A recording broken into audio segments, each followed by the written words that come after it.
She had exactly 60 seconds to deliver the champagne. 60 seconds before the bride would notice. 60 seconds before her entire world collapsed. But here's what nobody knew. The groom was watching too, and what he saw that night would destroy a wedding and create a love story nobody expected. This is the story of how karma served justice on a silver platter. Meet Sarah Chen, 24 years old, working 3 jobs to pay for nursing school. Every Friday night, she served champagne to Manhattan's elite at the Meridian Hotel. She was invisible to them, just another face in black and white. But invisibility has its advantages. You see everything, you hear everything. And on this particular Friday night, September 15th, Sarah would see something that would change 3 lives forever. The bride was Victoria Sterling, old money, new attitude, the kind of woman who measured her worth in designer labels and other people's misery. The groom? David Park, quiet, thoughtful, a successful architect who seemed different from his fiancée. Their rehearsal dinner was supposed to be perfect. 50 guests, crystal chandeliers, a menu that cost more than Sarah's monthly rent. Sarah had worked this event before. She knew the routine. Smile, serve, stay silent. But that night, Victoria Sterling decided to break the rules. And Sarah?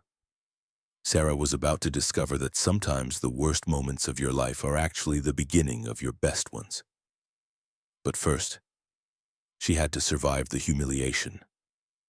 It started small, a champagne glass, a simple accident. Sarah was refilling Victoria's glass when someone bumped her elbow. 3 drops, just 3 tiny drops of Dom Perignon landed on Victoria's $15,000 Vera Wang dress. "Are you kidding me?" Victoria's voice cut through the dinner conversation like broken glass. 50 heads turned. The room went silent. "I'm so sorry," Sarah whispered, reaching for her cloth. "Let me. Don't touch me." Victoria stood up, towering over Sarah in her designer heels. "Do you have any idea what you've done?" David Park looked uncomfortable. "Victoria, it's just a few drops." "Just a few drops?" Victoria's laugh was cold, sharp. "This dress costs more than this girl makes in a year." Sarah felt her cheeks burn. Every eye in the room was on her, judging, calculating. But Victoria wasn't done. "Look at her," she announced to the room. "This is exactly why some people will never rise above their station. No class, no grace, no future." Sarah's hands trembled as she tried to clean the barely visible stain. "Victoria," David's voice carried a warning. "What? I'm just being honest." Victoria turned to her guests, performing for an audience. "Some people are born to serve, others are born to be served. It's the natural order." The words hit Sarah like physical blows, but she couldn't leave. She needed this job, she needed the money, so she stood there and took it. "You know what?" Victoria continued, warming to her theme. "I bet she doesn't even know what Dom Perignon is. Probably thinks it's fancy orange juice." Laughter rippled through some of the guests. Nervous, uncomfortable, but laughter nonetheless. Sarah wanted to disappear, to vanish into the marble floor, but David Park, he wasn't laughing. He was watching, learning, seeing his fiancée's true face for the first time. And he didn't like what he saw. What would you have done? Stayed silent, fought back? Sarah chose a third option. She looked Victoria Sterling directly in the eyes and said, "I'm truly sorry for the accident, ma'am." Grace under fire, dignity and humiliation. David Park would remember those words for the rest of his life. Because sometimes the measure of a person isn't how they treat their equals. It's how they treat those who can't fight back. And sometimes karma is watching, taking notes. The wedding was scheduled for Saturday afternoon, 24 hours after the humiliation. Sarah almost called in sick, but she couldn't afford to lose the job. So she showed up, professional, composed, ready to serve the woman who had shredded her dignity in front of 50 strangers. The ceremony was flawless. Victoria looked radiant in her backup dress. The stained one had been unwearable, according to her. David looked distant, The reception began at sunset, golden light streaming through floor-to-ceiling windows, a fairy tale wedding for Manhattan's elite.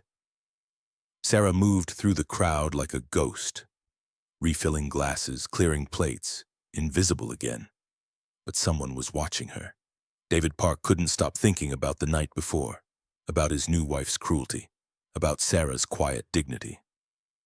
During the main course, he did something unprecedented. He walked over to Sarah. "Excuse me," he said quietly. "Could I speak with you for a moment?" Sarah froze. Had she done something wrong? Made another mistake? "I wanted to apologize," David continued, "for last night. What my wife said was unacceptable." Sarah blinked. In 5 years of serving at high-end events, no one had ever apologized to her.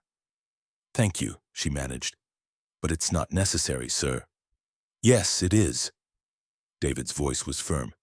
"And I want you to know something. Anyone who shows that much grace under pressure, you're going places. Don't let anyone tell you otherwise." He walked away, leaving Sarah standing there with tears in her eyes. But here's the thing about kindness.